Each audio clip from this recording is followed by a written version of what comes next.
Alright, so I'm going to go ahead and fill in this white section, this little section in white icing. And then I'm going to move on to the other parts of the wings. Pull this out. I'm going to do doesn't matter, you can do the top wing or the bottom wing, the left or the right, either one, but as long as you fill all 4 of them out. Now do be careful here because you don't want to go over your black lines because we want that outline.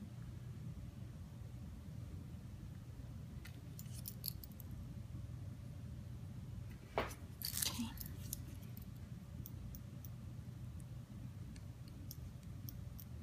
So you'll do this for both wings, of course. Just want to move this video along.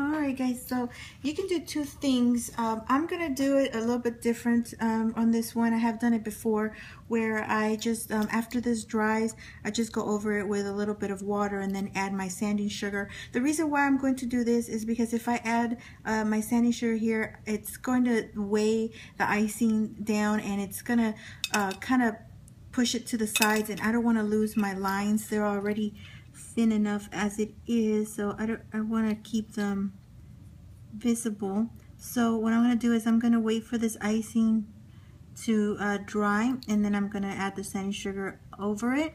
You can also put the sanding sugar on there if you're not worried about losing your lines, but I do suggest doing one at a time. Fill this in, add the sanding sugar, dump it, do the other one, put the sanding sugar, dump it, and do that for each section.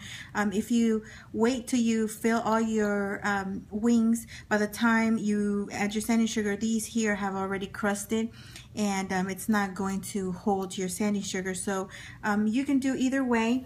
So I'm going to give this some time. I'm going to finish up the rest, and then I'm going to come back with the sanding sugar. Okay, so now towards the end of this all, I'm gonna get a little bit of water and a brush, and I've done this before with, I believe it was a princess crown that I used a brush with water and added it on to the cookie.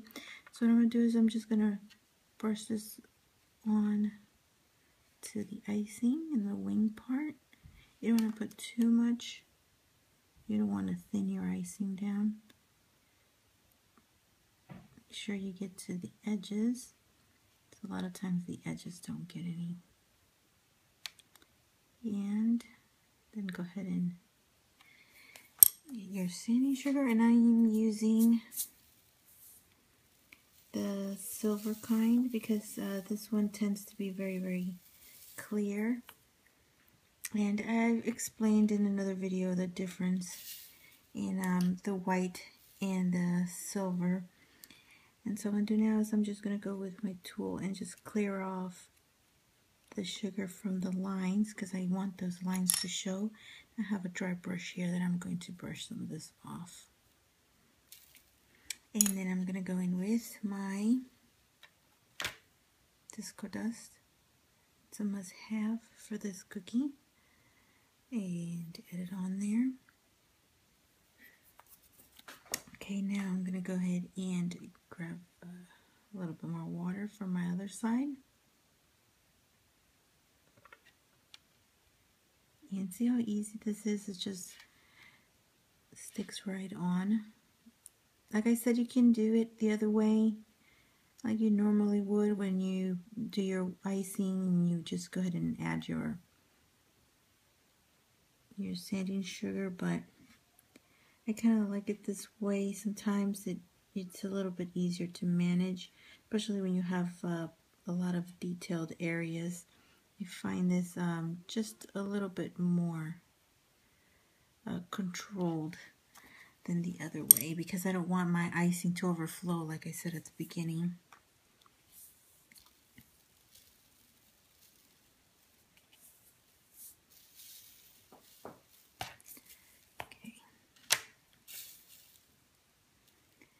So I'll grab my brush and brush out all these little extra ones. my tool and clear out this line. And that's about it for this here. Now here at the bottom, I will add some shimmer dust to, let me get my disco dust on this wing before it looks a little weird with one side shimmering and the other without. So that's what that looks like. And now I'm going to grab my shimmer dust, put some on there, grab my dry brush, just make sure that it attaches to that icing, and that's about it. So I'm going to continue on with the rest. Alright guys, so that's what that's going to look like. Yeah, so I do highly suggest getting that disco dust. You can find that on eBay or Amazon. And it's nice to add that on there to that sand and sugar. Because you are making these wings your focal point of these cookies, so you want to make it stand out. So I'm going to move on to the rest so we can finish up the video. Alright guys, that is all for this video. I thank you so much for watching. If you came across this video and haven't watched part 1, I suggest you do so you can see how I got started on these cookies. I did find both cookie cutters on eBay. I usually find them on Etsy, but I was able to find both of them on eBay.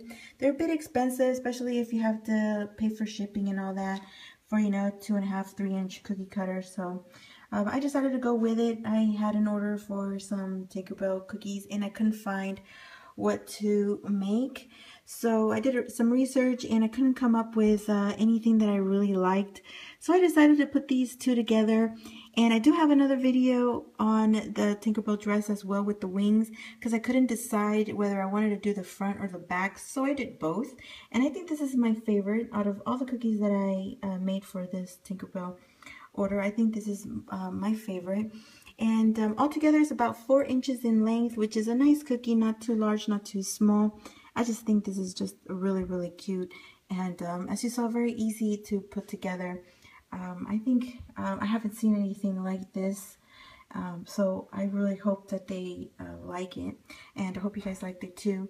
Alright guys, that is all. This video has been long enough, and I thank you so much for watching, for sticking with me. I hope you are enjoying all the videos that I am posting for you guys, and I will definitely talk to you soon. Thanks so much for watching guys. Give this video a thumbs up if you enjoyed it. Subscribe if you haven't done so. And share the video if you know of someone that has a fairy or Tinkerbell themed party. Maybe they will like these. And that is all guys. Thanks so much for watching. And I will talk to you soon. Have a good one guys.